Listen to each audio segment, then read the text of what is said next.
Selamat siang para muridku.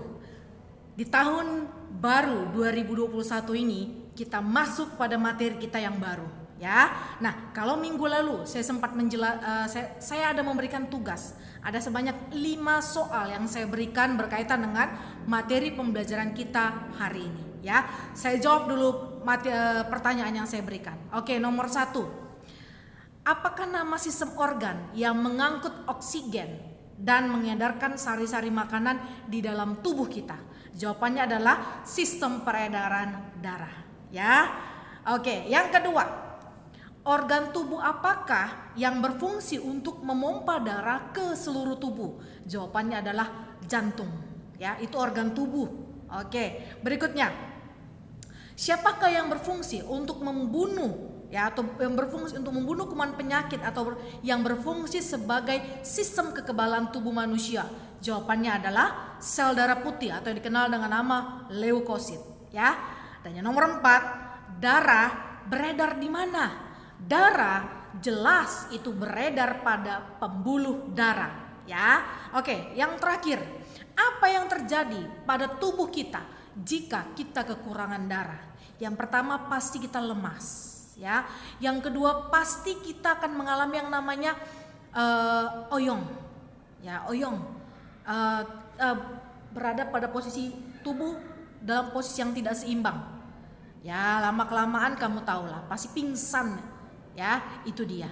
Nah, itu adalah jawaban dari 5 soal yang saya berikan minggu lalu. Nah, mari hari ini saya akan menjelaskan mengenai sistem peredaran darah, ya. Nah, mari kita lanjutkan. Pada materi sistem peredaran darah ini, adapun yang menjadi kompetensi dasarnya adalah menganalisis sistem peredaran darah pada manusia dan memahami gangguan pada sistem peredaran darah serta upaya menjaga kesehatan pada sistem peredaran darah kita. Ya, sekali lagi, menganalisis sistem peredaran darah pada manusia dan memahami gangguan pada sistem peredaran darah serta upaya untuk menjaga kesehatan sistem peredaran darah. Itulah kompetensi dasar. Itulah kemampuan yang harus kalian miliki ketika selesai belajar mengenai sistem peredaran darah pada manusia. Oke. Nah, seperti biasa saya akan memberikan peta konsep. Peta konsep ini adalah gambaran secara utuh materi pembelajaran kita pada sistem peredaran darah ini. Oke, mari kita lihat apa peta konsepnya. Nah, peta konsep pada sistem peredaran darah pada manusia adalah yang pertama kita akan mempelajari apa itu darah, ya. Nah, darah itu terbagi atas plasma darah dan sel darah. Nah, sel darah itu apa saja? Ada sel darah putih, sel darah merah, eritrosit, sel darah putih, leukosit, dan keping darah atau trombosit. Nah, setelah kita selesai belajar mengenai darah, kita akan belajar mengenai alat peredaran darah. Alat yang digunakan untuk mengedarkan darah di dalam tubuh, yaitu ada 2. Yang pertama, alatnya adalah jantung, dan darah itu beredar sendiri pada pembuluh darah, ya. Nah, pembuluh darah pada tubuh manusia itu ada 3. Yang pertama adalah arteri, yang kedua vena, dan yang ketiga adalah kapiler. Dan yang terakhir adalah sistem peredaran darah itu ada 2, ya. Peredaran darah besar dan sistem peredaran darah kecil. Nanti apa yang menjadi perbedaannya kita akan pelajari nanti, ya. Nah, tahapan pertama untuk materi kita pada pertemuan hari ini adalah kita belajar mengenai apa itu darah. Oke, kita mulai. Nah, darah adalah jaringan ikat. Nah, ingat ya, darah adalah jaringan ikat yang wujudnya cair, ya. Darah adalah jaringan ikat yang wujudnya cair yang tersusun atas 2 komponen, yaitu plasma dan elemen seluler. Nah, plasma itu cairan darah, elemen seluler itu adalah bentuk padat darah, ya. Sekali lagi, plasma itu adalah cairan darah, sedangkan elemen seluler itu adalah bentuk padat darah. Oh, ternyata darah memiliki bentuk padat. Betul, ya. Bentuk padat darah yang dikenal dengan nama sel darah. Itu dia, ya. Berikutnya, plasma darah itu jumlahnya di dalam darah itu ada 55%. Nah, apa saja isinya? Nah, itu terdiri dari air dan zat-zat terlarut. Sedangkan elemen selulernya atau zat padat darah itu ada 45%. Nah, yang 45% itu apa aja? Yang 45% itu ada sel darah merah, sel darah merah, eritrosit, sel darah putih, leukosit, dan keping darah atau dikenal dengan nama trombosit. Itu dia. Jadi kalau ditambahkan 55% plasma darah dan elemen seluler 45%, jumlahnya harus 100%. Nah, itu dia. Ya. Nah, berikutnya. Apa sih fungsi darah di dalam tubuh kita? Setelah kita tahu mengenai darah apa saja penyusun darah, kita harus tahu apa sih fungsi darah dalam tubuh kita. Nah, seperti yang ada di slide ini, fungsi darah yang pertama adalah mengangkut sari-sari makanan, ya. Hasil daripada proses pencernaan makanan yang sudah kita pelajari pada semester lalu, itu diangkut oleh siapa? Oleh darah. Ya, kemana? Ke seluruh tubuh. Oke. Nah, selain dia mengangkut sari-sari makanan, dia juga mengangkut oksigen. Ya, mengangkut oksigen yang dari paru-paru, udah, untuk diedarkan ke seluruh tubuh dan mengikat karbon dioksida yang dari seluruh tubuh menuju ke paru-paru supaya paru-paru membuang karbon dioksida tersebut ke luar tubuh. Ya. Nah, itu fungsi yang kedua. Fungsi yang ketiga, mengangkut hormon dari pusat produksinya ke tempat yang membutuhkan. Ya, tergantung di mana hormonnya. Itu dia, ya. Jadi ketika ada reaksi, hormon tersebut akan berguna. Jadi yang mengangkut hormon tersebut itu adalah si darah tadi, ya. Yang keempat adalah mengangkut sisa-sisa metabolisme sel.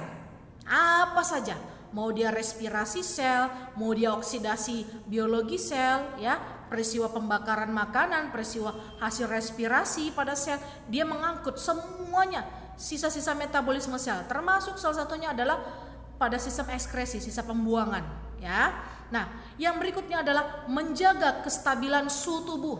Jadi ketika orang cukup darahnya, maka tubuhnya itu akan tetap hangat, ya.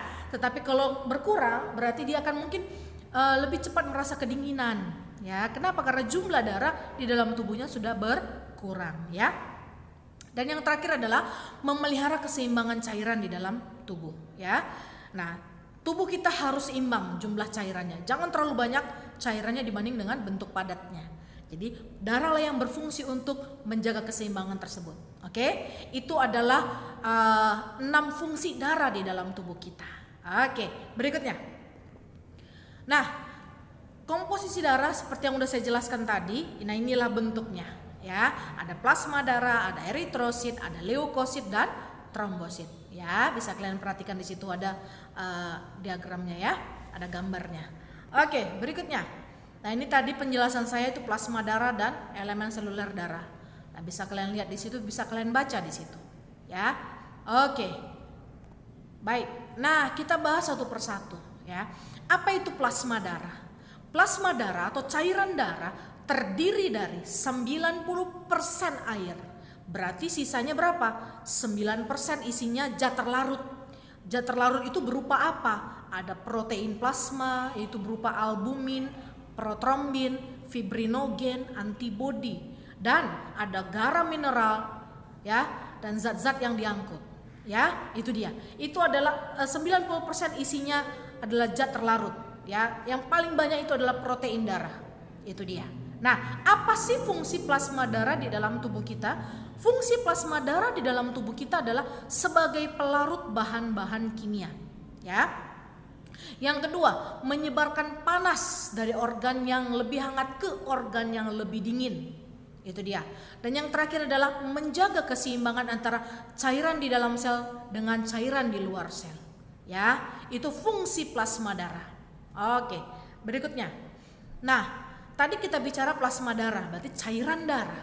Nah, sekarang kita bicara tentang elemen seluler, yaitu komponen padat penyusun darah. Apa saja? Yang pertama adalah sel darah merah atau yang dikenal dengan nama eritrosit.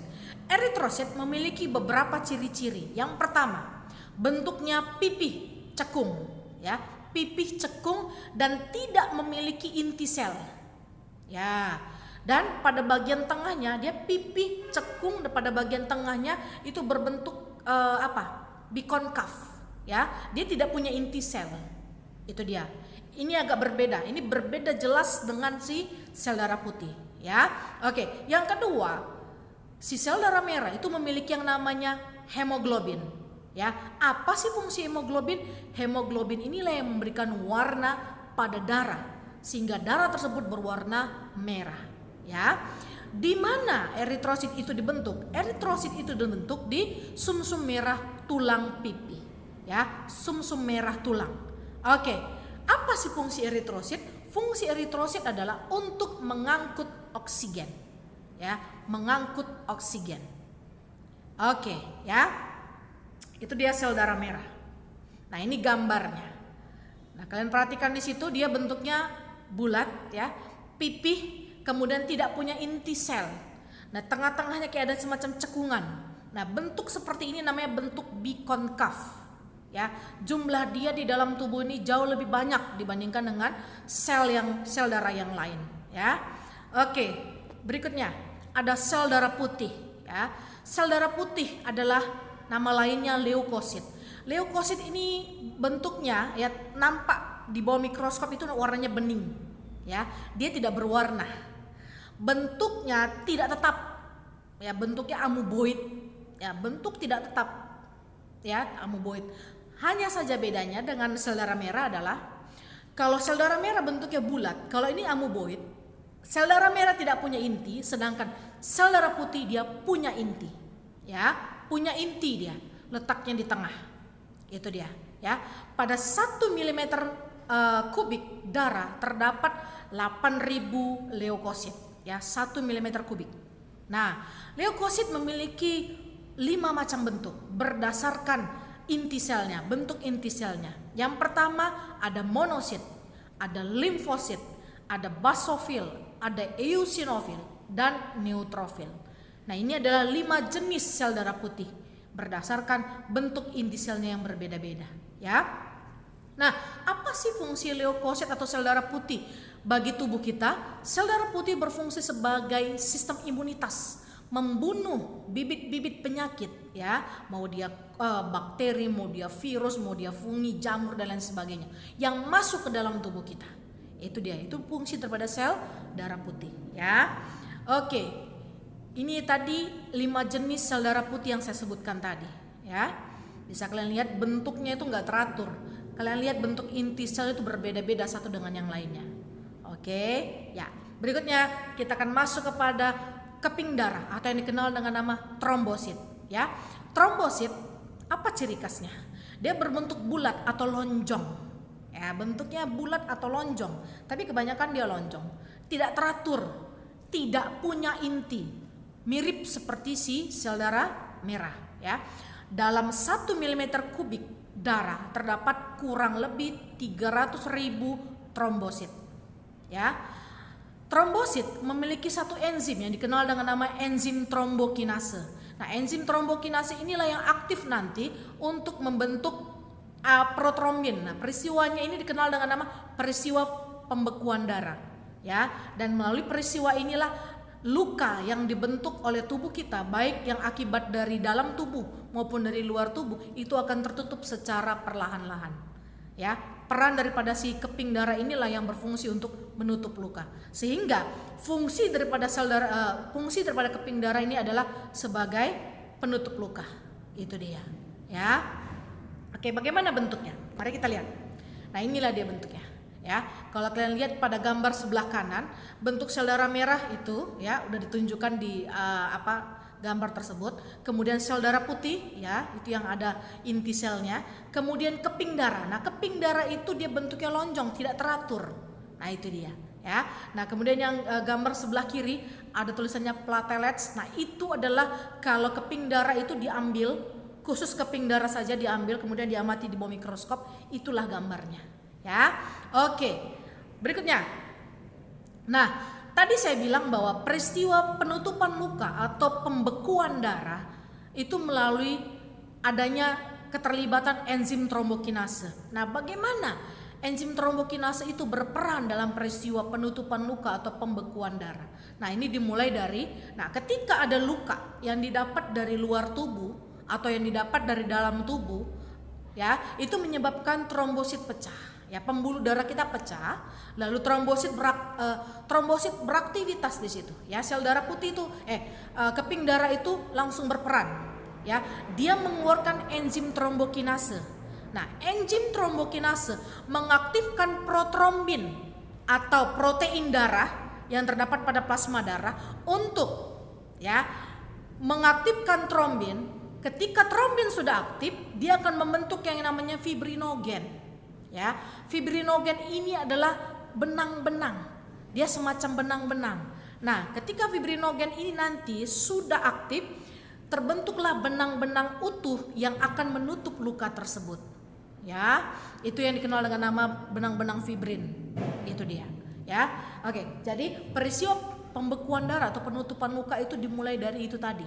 Ya, ketika ada luka yang dimulai dari dalam ataupun dari luar tubuh mengakibatkan trombosit mengaktifkan enzim trombokinase. Trombokinase mengaktifkan si protrombin yang merupakan bagian daripada enzim protein darah tadi, sehingga protrombin tadi mengubah si trombin menjadi fibrinogen.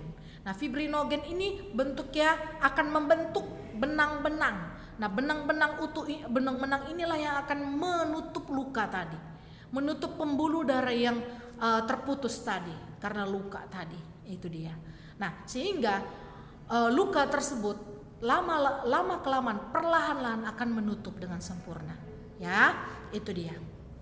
Nah, itu yang dikenal dengan nama proses pembekuan darah. Oke. Nah,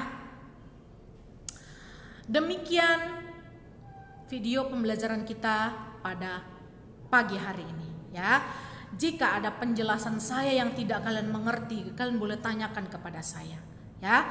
Pada hari ini jangan ditunda-tunda, ya, karena nanti akan ada materi-materi kita berikutnya. Nah, minggu depan seperti yang kalian lihat di slide kita ini, kita akan belajar khusus mengenai alat peredaran darah, ya.